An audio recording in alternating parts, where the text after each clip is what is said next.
Hey everyone, Kyle once again, and welcome back to another movie review.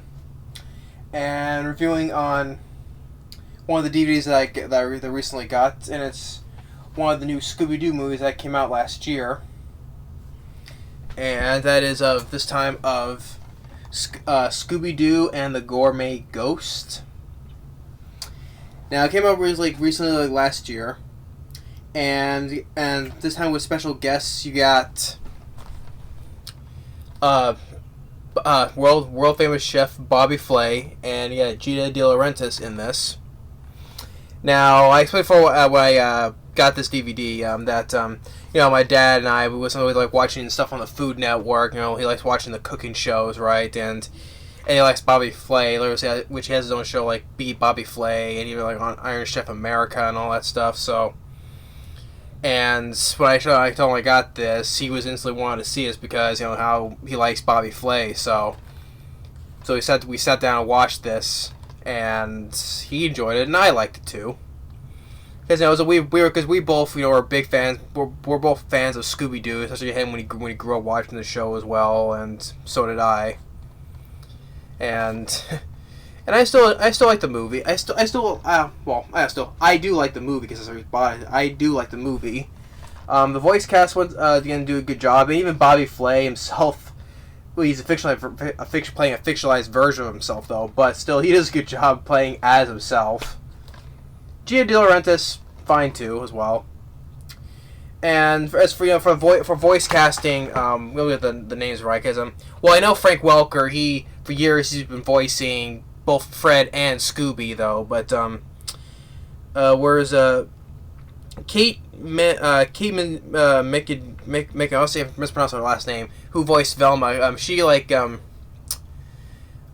back there was the other one who I forget her name was. She voiced Velma for a number of years, all the way back when the Once New Scooby-Doo series, and all the way up to 2015 when she stopped voicing Velma. I think it was when the last one she did was the one with guest starring Kiss, and then this one took over voicing Velma since then. So yeah. And Matthew Lillard, who played Shaggy from the Scooby-Doo movies, has been voicing Shaggy for the past maybe for the good 5 years. I think also including not only the new movies though, but the anime movies, including the Scooby-Doo Mystery Incorporated as well. And I liked him. I liked when he played Shaggy in the two Scooby-Doo movies. I thought he played a good Shaggy. I thought he did a good job playing Shaggy in those two movies. So yeah, but this film, in the Gourmet Ghost, how it opens up with this. It takes back in time to what the late 1700s. During time of with the Americans and the British and all that. And who was it? Edward Flay. Yeah, Edward Flay. He's the first famous chef back in that time, and he sees what he sees is what he called it the Red Ghost, and they said he disappeared after that. And then fast forward to the time, they go Freddy, Scooby, and the gang. They go to I forget what state it was, but what was it? I think they said Maine, or I forget what the name of the state was though, but they go see his uncle, and then Fred's uncle, and his uncle is Bobby Flay, and which they were shocked and say, "Oh, he's a famous chef," and all that. Of course, much to Scooby and Shaggy's delight, as how we all know how much they love their food and all that stuff. Oh, can you make this? You can make that. So, yeah. And of course, when they make the food, when we get all this fancy food, and of course they eat it all. And Bobby has his own cat, Nacho Flay. I think it was the cat's name, Nacho. And then there's this groundskeeper who's been working there for a long time. There was a Jeremiah, named Jeremiah Nosework. He has a big nose. He's also voiced by Jim Cummings. Jim Cummings has been voice work in how many decades? Over past maybe 40 years, I think. Since famously voicing Winnie the Pooh, and even I remember Dr. Robotic in the Sonic the Hedgehog series. But his voice is countless other TV work. So especially his voice is recognizable. It's I know that's Jim Cummings. Yeah. But anyway, but he takes place about the Red Ghost, and of course it's always an end up game. We got Mister in her hands, the same as usual. Like Bobby Flay, he doesn't believe until he sees it, and when Bobby has this pet cat of his named Nacho Flay, like smart cat who knows make sandwiches. And this whole running the gag is whenever the Red Ghost appears, it has this shh sound, and which is also another thing where wherever the other people or Scooby and the gang is like, yeah, remember, shh, yeah, but we gotta be quiet about this, shh. I know what you mean, shh. That running gag. But and then when the show started, like where this like kitchen stadium basically, like all the appliances, like does electronics, does like the cooking stuff for them. But when the Red Ghost appears, everything goes haywire. The electronics does. And then before that, the guy Metcalf gives Bobby some papers, which is like the papers he gives him like. Well, it's not like wax paper, but it was like when another history lesson that Edward Flay invented the takeout and used to wrap them up the soldiers' boxes to go. But you find out later, those papers aren't actually like stuff like that though. It's actually when you heat them up, it actually has secret writing on them. And then there's this guy named Brass. He's like the real estate guy who wants to buy the end, and he's expecting a package. And there's the whole thing with the mystery, like Freddy, Velma, Daphne, they split up as usual, while Scooby and Shaggy team up with Bobby Flay and Giada de Laurentiis. And with them, they search the library, and like Shaggy has an idea, like, well, we'll move all the books. Well, there's always a secret passage. There always is. So even Bobby and Giada are like, okay, and they start moving all the books as well. But they found nothing, but there's a secret door there. And with Velma and Daphne, they're at the library trying to get more information on the history. And then with Freddy, he was at the hotel because the guy, Edward, he's supposed to look after the reception desk, and he goes off. And it's Freddy, he's looking after, like, answering the phone calls, and he's even doing the plumbing, fixing the plumbing. And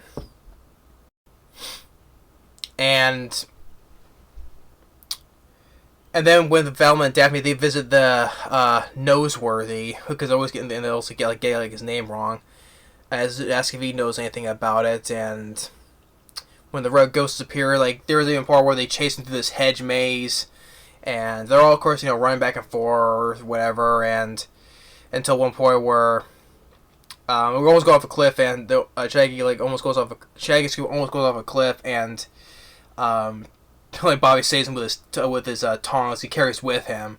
Like with Giada de Laurentiis, she carries like fennel to ward off the spirits and all that stuff. But and then they see that this drum. One thing leads to another that I'm skipping ahead because it's a Scooby-Doo film that probably a lot of people knows how the shenanigans works out though, but I'm not going through every detail because it's a very short movie as well. It's easily fast-paced. It's only 77 minutes without end credits. It's like about 70 minutes at most. So it's a very short movie. One thing like the one ghost, because that's floating around. It's like it's actually one of the flying drones. But they suspect that because earlier we saw the ghost like literally walking to get the papers, because that's what it was after. Neither one of those papers that Bobby was given to, and they noticed it left footprints behind. So they realized there's two red ghosts, because one was being flown by a drone, and one actually wearing the costume. So they come up with this plan to host this big party to lure the ghosts in, which it actually does succeed. And which was like one of Freddy's elaborate traps. And I forgot to mention with Giada de Laurentiis, like how I mentioned, like she like does all these like flips and all stuff. Like she takes like different martial arts or hand toss or whatever. Is like me and our Lord like laughing. This is like just for the comedy. Like she does all these flips and like or cartwheels or there, and just does like all these fast throwings and all that stuff to. But this is for comedy enjoyment. But that was meant for a mention. But the trap works, and it turns out who's behind the mask is actually Brass, the real estate guy. You know, to buy the end cheap, whatever. That's the same thing as we've seen that before. But it's not really him. It's another person in disguise. It's actually the old guy Metcalf. Because he overheard shortly after he gave Bobby the papers. He was listening in that first when the papers were heated up, that it said that Edward Flay was a traitor because he was giving the information to the British soldiers. But actually, it turns out reading on more is actually which he thought he was a spy for the British, but actually he was still working under orders from President Washington, George Washington, that he was given disinformation, false information to the British. So actually, it was a hero, which it was obvious. It was an obvious point that he was never a traitor. I've seen that before, where someone who was supposed to be like a hero, but is actually a traitor, but he was actually still a hero because, like that, he was actually given disinformation / false information to the British, just making people think that he was working like a spy for the British, but he wasn't. He was actually a hero working for the Americans under George Washington. So, that all said, I don't need much to go into this. It's a short review. It's a film about Scooby-Doo. What more we know about Scooby-Doo? How the same old thing with gang get to a place, wherever location, so a ghost happens, find clues, split up, catch the ghost. That's it, though, right? But the whole thing about enjoyment about it, I still like the film. I don't know why I say I still like it. I just recently saw it, so I don't know why I say still. But I like the movie. I thought the voice cast once again does a good job, like with Frank Welker as Scooby and Fred. Matthew Lillard, once again, he does a good job, like as he does for playing actually Shaggy in the movies, and actually still does good as voicing Shaggy, replacing Casey Kazan. May he rest in peace. So he does a good job still playing a good Shaggy, even when voicing. What was her name again? Who placed the other girl from Velma? Kate Micucci as Velma. Then Greg Griffin, who still voices Daphne. They both do a good job, and Giada de Laurentiis playing herself fine as well. And Bobby Flay, was fun to see Bobby Flay guest star in like Scooby-Doo movies. So Bobby Flay playing as himself, even though he's playing Fred's uncle. Fictionalized version of himself, but even still, when Bobby Flay plays as himself, he still does a good job. As me and my dad, we both like Bobby Flay. We like watching stuff when he's on there on the Food Network show. So, yeah. But it's on for 77 minutes, and without the end credits, it's probably less, but most 70 minutes. It's a very short movie. Positive. It does have a solid 6.9 IMDb. But for features, nothing much for features, actually. Just nothing. But, yeah, Scooby-Doo and the Gourmet Ghost. It's another fun Scooby-Doo movie. Because, although, it's as good as the original movies I grew up with, like Scooby-Doo and Zombie Island, Cyber Chase, the Alien Invaders, and Witch's Ghost. Those four are still the best ones. But I haven't not yet seen all the Scooby-Doo direct-to-video movies. I still have not. I reviewed a couple of them, of the newer ones, I think. I know I reviewed the Goblin King. I know that. And Scooby-Doo and the Reluctant Werewolf. That's a classic one as well, though. But I'm talking about the newer ones. I have to get the ones like when with Kiss guest star, and yes, I'll eventually have to get the one where, well, there's one with Triple H, wrestler Triple H, but there's another one where Triple H is also in it, but John Cena in there as well, playing as himself. Great. So I'll eventually have to get those and review them. Yeah. But yeah, I know there's one we had Kiss, and then there's one with John Cena. Man. But yeah. But still, I think it's a fun, this is another good one, I would say. But yeah, that's my review on Scooby-Doo and the Gourmet Ghost. Good one. Thanks for watching, and stay tuned on the next movie review. Later.